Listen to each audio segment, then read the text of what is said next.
Hello student, welcome in bishop academy online classes. Chapter चल रहा है पी ब्लॉक एलिमेंट और टॉपिक है anomalous behaviour of nitrogen among group 15 element. 15 group nitrogen 15 group का element है और 15 ग्रुप के एलिमेंट के अलग मेंबर से नाइट्रोजन जो है अपना एनामोलस प्रॉपर्टी शो करता है। क्यों करता है? तो हमने लिखा है कि nitrogen is the first amongst group 15 element which has, मतलब नाइट्रोजन की जो एनामोलस प्रॉपर्टी है अपने ग्रुप के एलिमेंट के साथ वह किस किस पॉइंट पे एनामोलस प्रॉपर्टी शो करता है। तो पहली बात कि उसके एटम की साइज छोटी है। नाइट्रोजन में 2 ही सेल हैं। नाइट्रोजन का एटॉमिक नंबर कितना है? 7 है। इलेक्ट्रॉनिक कॉन्फिगरेशन 25, 2 सेल हैं के और यल से। तो पहली बात इसके एटम की साइज छोटी है।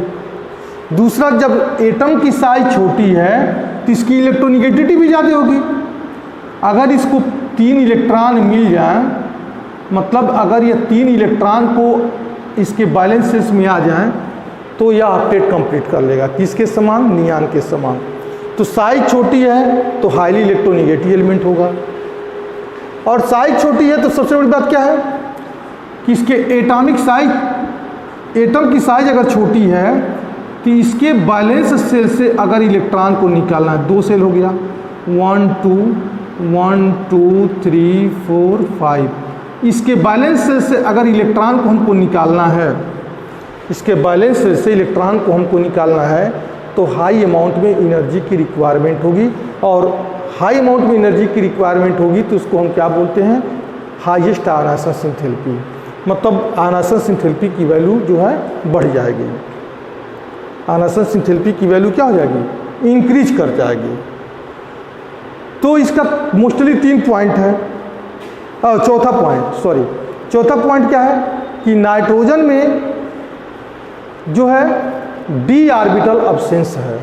जैसे मान लीजिए कि अगर इसका distribution of electron into the subshell में कर रहे हैं तो 1s2, 2s2 एंड 2p3।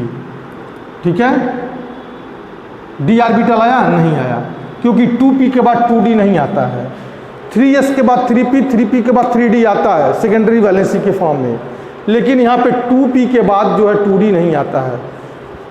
तो ये 4 पॉइंट हैं मोस्टली कि पहला the smallest atomic size. Nitrogen में 2 ही सेल हैं तो इसकी एटॉमिक साइज क्या सबसे छोटी है। दूसरा, highest electronegative element. Periodic table का 3rd एलिमेंट है जिसकी इलेक्ट्रोनिगेटिविटी सबसे ज़्यादा होती है तो वह है नाइट्रोजन। पहला फ्लोरीन का पोजीशन आता है, दूसरा ऑक्सीजन का आता है, तीसरा जो है नाइट्रोजन का आता है। आयनाइजेशन एंथैल्पी के बारे में हम लोग डिस्कस करबे किए हैं कि इसको जब 2 ही सेल है तो बैलेंस से इलेक्ट्रॉन को निकालने में काफ़ी एनर्जी स्पेंड करना पड़ेगा, काफ़ी एनर्जी की रिक्वायरमेंट होगी, जिसकी वजह से उसकी आयनाइजेशन एंथैल्पी की वैल्यू बढ़ जाएगी। अब्सेंस ऑफ डी ऑर्बिटल, क्योंकि 2p के बाद 2d आता नहीं, इसलिए इसमें क्या है? डी ऑर्बिटल प्रेजेंस है ही नहीं है। तो अब मोस्टली 4 पॉइंट पे हम नाइट्रोजन को अपने ही ग्रुप के अदर एलिमेंट के साथ हम डिफरेंट प्रॉपर्टी पाते हैं। लेकिन इसके अलावा कुछ और भी प्रॉपर्टी, स्पेशल प्रॉपर्टी है जो नाइट्रोजन की प्रॉपर्टी है। नाइट्रोजन की कुछ स्पेशल और भी प्रॉपर्टी है जो रेस्ट मेंबर के द्वारा, रेस्ट मेंबर से वह डिफरेंट प्रॉपर्टी शो करता है। इसके लिए हमने रिप्रेजेंट किया है यहाँ पे क्या? The differences in the nature between nitrogen and other element of group 15 element. कि नाइट्रोजन का जो नेचर है, जो बिहेव है, वह अपने अदर एलिमेंट के साथ कैसे डिफ्रेंशिएट शो कर रहा है। नाइट्रोजन एलिमेंट का जो बिहेव है या नेचर है वह अपने ही ग्रुप के अदर एलिमेंट के साथ कैसे डिफरेंट है। तो पहली बात जान लीजिए कि nitrogen is the gas. Room temperature पे नाइट्रोजन किस फॉर्म मिला है? तो आंसर है गैस के फॉर्म में। जबकि नाइट्रोजन को छोड़ दिया जाए, फास्फोरस, आर्सेनिक, एंटीमनी, बिस्मिथ, ये सब सॉलिड फॉर्म मिलते हैं। नाइट्रोजन गैस के फॉर्म में है और नाइट्रोजन के बाद फास्फोरस, आर्सेनिक, एंटीमनी, बिस्मुथ सब किस में है? सॉलिड फॉर्म में है। दूसरी बात देखिए कि nitrogen exist diatomic molecule N2 molecule. Nitrogen room temperature पे डाई एटॉमिक के फॉर्म मिलता है जिसका फार्मूला होता है N2। जबकि दूसरे एलिमेंट नाइट्रोजन को छोड़ दिया जाए तो सब पॉली एटॉमिक या टेट्रा एटॉमिक के फॉर्म में मिलते हैं।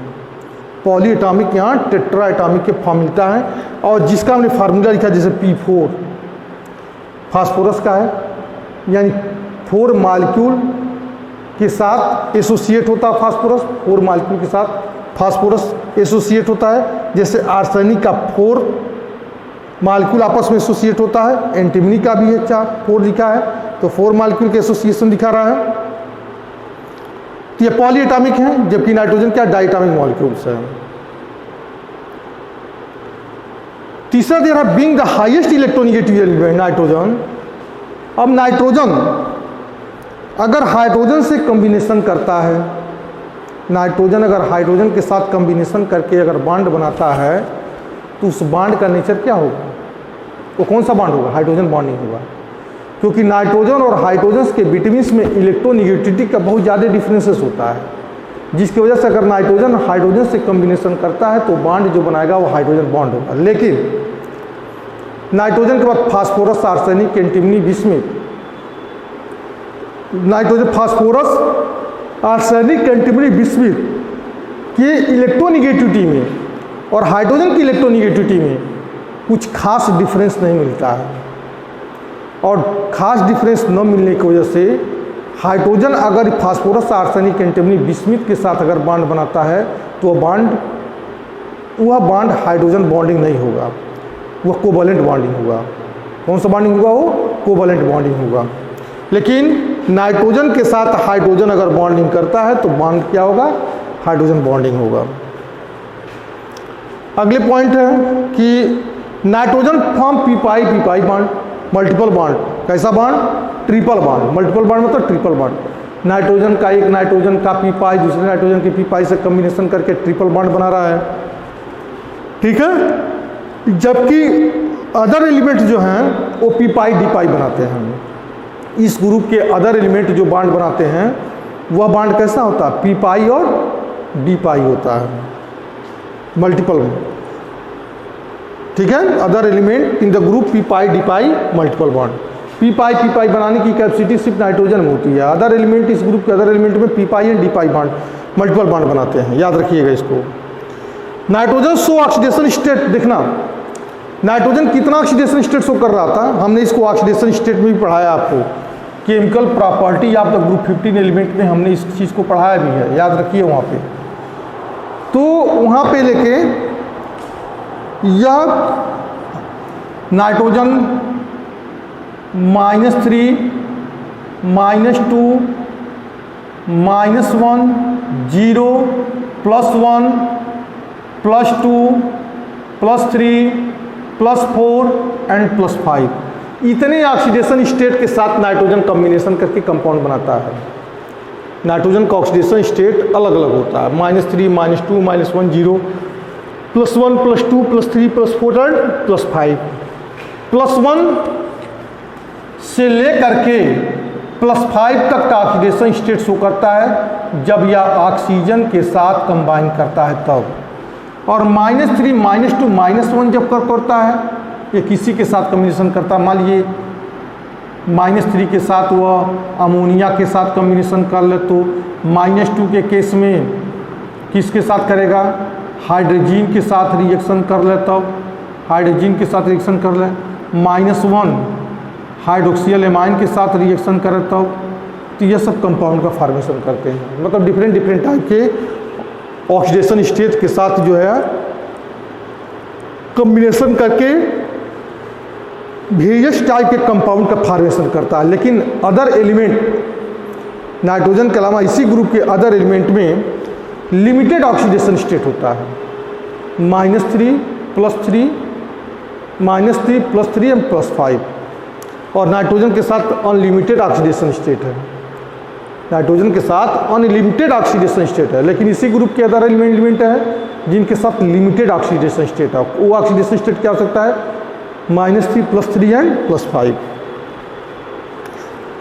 अगर नाइट्रोजन हाइड्रोजन से कॉम्बिनेशन कर रहा है, अगर नाइट्रोजन हाइड्रोजन से कॉम्बिनेशन कर रहा है तो क्या बना रहा है? अमोनिया।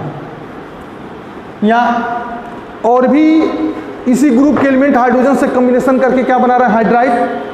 नाइट्रोजन हाइड्रोजन से कॉम्बिनेशन करके बना रहा है NH3।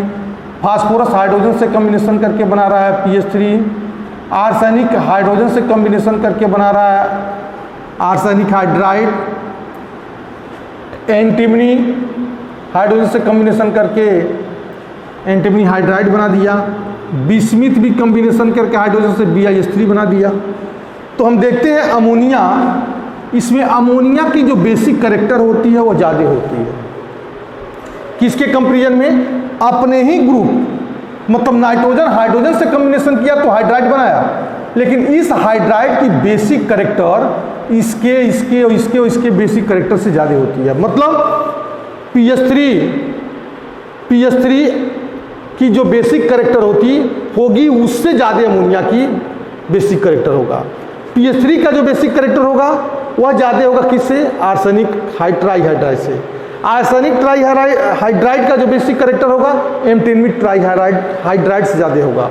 एंटीमनी ट्राइहाइड्राइड से ज़्यादा एंटीमनी ट्राइहाइड्राइड का जो बेसिक कैरेक्टर होगा वो बिस्मिथ ट्राइहाइड्राइड से ज़्यादा होगा। तो मतलब डाउन द ग्रुप में अगर चलते हैं तो अमोनिया मोर बेसिक दिखाता है, उसके बाद PH3, उसके बाद SH3, उसके बाद SBH3, उसके बाद से जो BiH3। ऐसा इसलिए होता है कि जो इस सारे एलिमेंट पे एक lone pairs of electron presence हैं, सारे एलिमेंट पे, अमोनिया पे, फास्फीन पे, आर्सेनिक ट्राइहाइड्राइड पे, एंटीमनी ट्राइहाइड्राइड पे या बिस्मिथ ट्राइहाइड्राइड पे, तो सब पे जब क्या है? एक लोन पेयर है।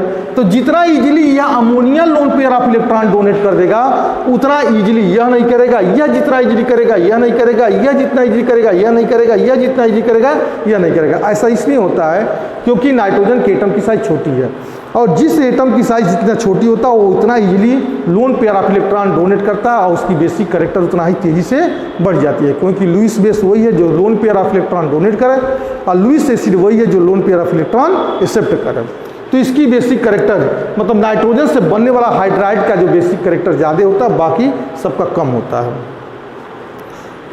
The trihalide of nitrogen, nitrogen जितने भी ट्राइहैलाइड का फॉर्मेशन करता है, एक NF3 को छोड़ दिया जाए तो बाकी सब अनस्टेबल हैं। नाइट्रोजन अगर हाइड्रोजन से कॉम्बिनेशन, नाइट्रोजन अगर जितने भी हैलाइड बना रहा है हाइड्रोजन के साथ, उसमें सबसे स्टेबल हाइलाइड जो होगा NF3 होगा। नाइट्रोजन के केस में NF3 होगा, बाकी सब स्टेबल हैं। नाइट्रोजन के अलावा फास्फोरस के ट्राइहैलाइड, एंटीमनी के ट्राइहैलाइड, बिस्मिथ के ट्राइहैलाइड, आर्सेनिक का ट्राइहैलाइड सब स्टेबल हैं।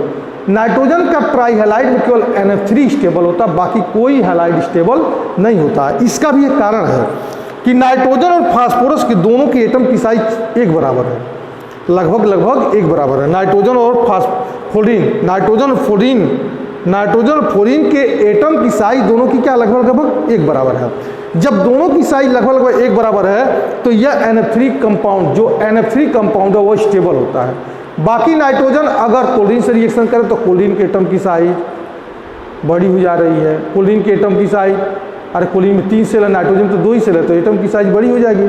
क्लोरीन के बाद जो है ब्रोमीन की, आयोडीन के साथ अगर नाइट्रोजन कॉम्बिनेशन कर रहा है तो वह स्टेबल नहीं होगा, क्योंकि उनके साइज बड़ी हो जाएंगी, नाइट्रोजन के एटम की साइज क्या है? छोटी हो जाएगी, तो प्रॉपरली रूप से जो है वो स्टेबल नहीं बनाता है। ठीक है, बाकी सबके हैलाइड क्या है? स्टेबल होते हैं। 8वें पॉइंट में देखिए कि नाइट्रोजन को छोड़ दिया जाए तो जितने भी हैं फास्फोरस, आर्सेनिक, एंटीमनी, बिस्मिथ, सब में d ऑर्बिटल प्रेजेंस हैं, और d ऑर्बिटल प्रेजेंस होने की वजह से कोऑर्डिनेशन कंपाउंड का फॉर्मेशन करते हैं। कोऑर्डिनेशन कंपाउंड क्या है? तो ये हम कोऑर्डिनेशन वाले चैप्टर में आपको बताएंगे कि कोऑर्डिनेशन कंपाउंड क्या है, लिगांड क्या है, सेंट्रल मेटल एटम क्या है, ठीक है, कोऑर्डिनेशन नंबर कितना होता है, स्फीयर एंटिटी क्या होती है, सब उस समय डिस्कस करेंगे। लेकिन फिलहाल अभी आपको जानकारी के लिए इतना बता दें कि नाइट्रोजन में d ऑर्बिटल नहीं है, इसलिए नाइट्रोजन कोऑर्डिनेशन कंपाउंड का फॉर्मेशन नहीं करता है। बाकी इसी ग्रुप के जितने भी एलिमेंट हैं, फास्फोरस, आर्सेनिक, एंटीमनी, बिस्मिथ, सब में d ऑर्बिटल प्रेजेंस होने की वजह से सब जो हैं एक्चुअल में क्या है? कि सब वह कोऑर्डिनेशन कंपाउंड की फॉर्मेशन करते हैं। ठीक है, तो यह जो है एनामोलस की बिहेवियर ऑफ नाइट्रोजन फैमिली है।